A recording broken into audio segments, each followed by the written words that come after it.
Hi, Abraham. My name is Daniel. I feel very blessed to be able to interact with you. Thank you. Thank you. Well, you make your own blessings, don't you?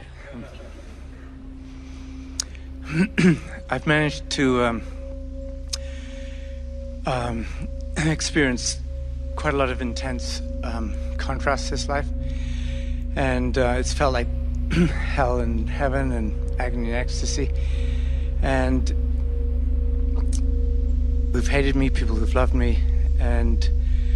well, just a little aside. When you're in the vortex, those who aren't always hate you. When you're out of the vortex, those who are in the vortex always love you. Thank you. So it's felt like I've been burning the candle at both ends a lot, and I would like to know if there's any biological situation that I need to deal with, because I feel like I've been a little on the edge, possibly with my heart.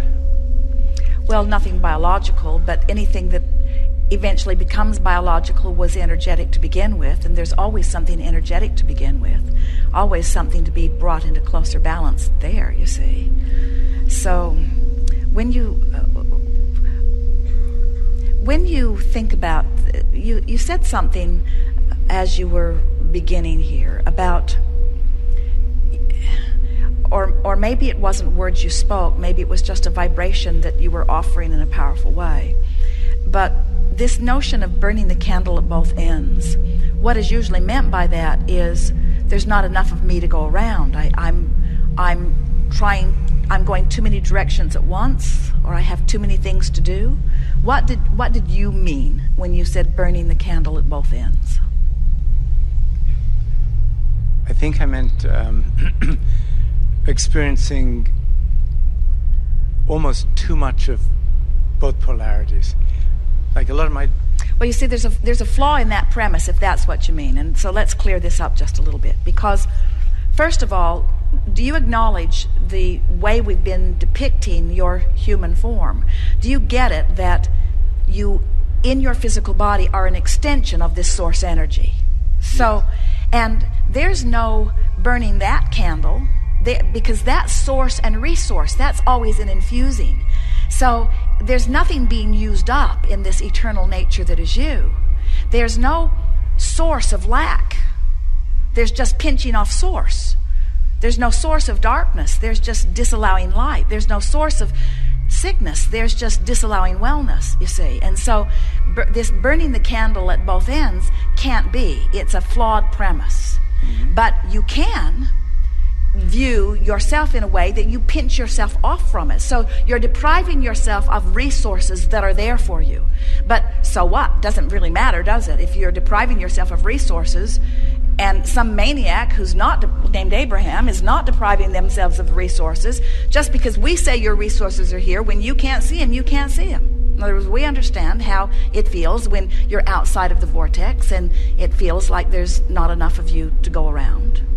The reason that we sort of honed in on that burning the candle at both ends thing is because when people get stressed, it's almost always because you are counting too much on your behavior and not enough on vibrational alignment.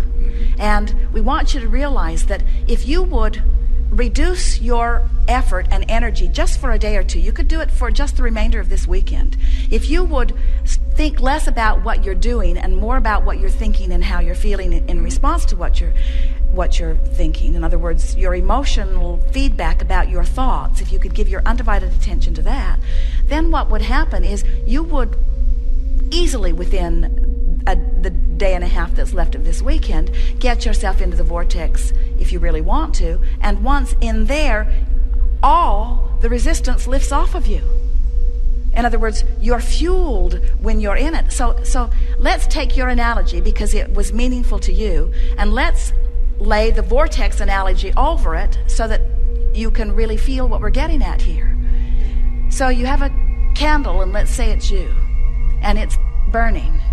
And let's say that it's burning outside the vortex. And because it's not in the vortex and being replenished, it will eventually burn itself out. But take that same candle, which is you, in your human form and attitude and moods, and coach yourself inside the vortex, now you have an eternal flame going on. Because for every bit of it that begins to burn away, more is replenished. Do you like that? Yeah.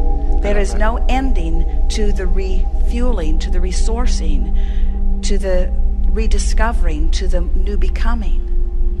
Now, make yourself feel better by acknowledging that when you're outside the vortex, knowing what you don't, putting the request into the vortex, which is calling forth all of the cooperative components that are making up that resourceful source, you see. So the worst thing that you could ever do, and the only thing that you could ever do that would be detrimental in nature or not feel good when you do it, is think a thought that takes you outside the vortex. And that's just dumb, don't you think? I mean, don't you know so much better now? In other words, it's like Esther saying to Jerry, well, in a few days we're going to leave this beautiful haven that we have here in Del Mar. We're going to leave, and I don't want to go. I don't want to go. And Jerry's looking at her like, please say something different. I don't want to do this thing that I am determined to do. I'm going to do it. I just don't want to. I'm going to do it. I'm just going to blame you for my unhappiness. I'm going to do it, but who planned this schedule anyhow? I'm going to do it. Oh, I'll do it. I'll do it. I'll do it. I'll do it. I'll do it. I'll do it. I'll carry the burden. I'll pay the price. I'll do it outside the vortex until my candle is burned all the way. And we say, just get in the vortex. Just get in the vortex where you're happy no matter where you are, where you're receiving the benefit of all the rendezvous. In other words, you never planned on standing still in one place. You intended to get out there and mix it up and let the resources of the universe wrap themselves around you and show you a glorious time. Helpful? Yeah, thanks.